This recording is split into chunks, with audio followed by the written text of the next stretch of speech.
Well, we used to be served by the West Texas Food Bank, which is out of Odessa, Texas.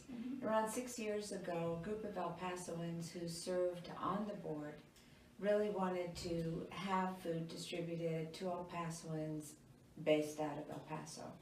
So they petitioned Feeding America, which is like the parent organization of food banks, to be able to establish a food bank here in El Paso. So they went to work, formed El Pasoans Fighting Hunger. We became a partner agency first, and then a full-fledged food bank 2 years ago in July. How does a food bank work? Yeah. It's kind of interesting. Food is deposited into the food bank in a variety of ways.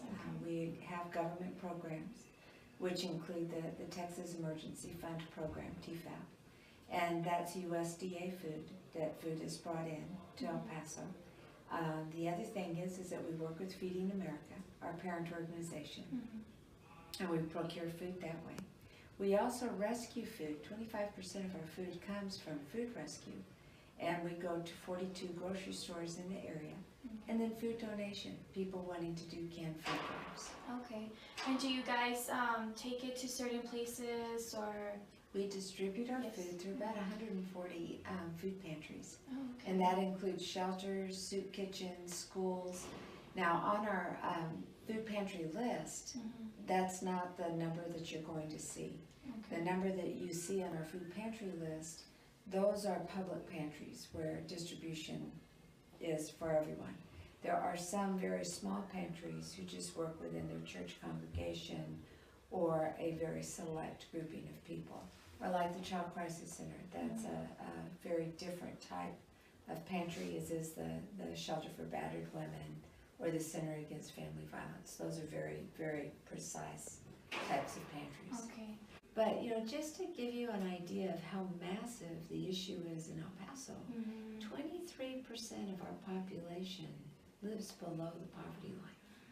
173,000 people qualify for SNAP, the Supplemental Nutrition Assistance Program. It's a lot of people. Yes, that is. So we guesstimate with those numbers that we're serving about 200,000 people. Wow, that's a lot of people.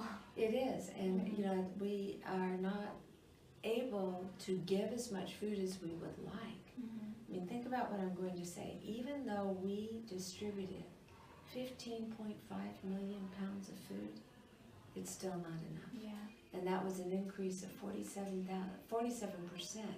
from 2017. What? We still have a long way to go, and that's why it's so important for people to donate to El Pasoans Fighting Hunger so that we can procure more food. Now, the other side of the coin is we also have to build infrastructure. Right now, we're constructing, and this is why we had to come around back, we're constructing a 9,500 square foot freezer and a 5,500 square foot refrigerator so that we can store more food, so we can distribute more food. But it's, I mean, it's balancing it to have that choice. Even at UTEP, the numbers of students that go without eating is astronomical. And UTEP has formed a pantry, and we're hoping to work with them more in their pantry. But the need at UTEP is great. People don't think about it. Generally speaking, people think that we're feeding the homeless, and that yes, we do feed the homeless. That's a small component, but it's everyday people. It could be your neighbor, somebody who lost their job, someone who's working 2 jobs just to make ends meet, the elderly who maybe live on $600 a month. You don't know who, you don't know. It could be your next door neighbor. You don't know. Yes, that's true. Yeah.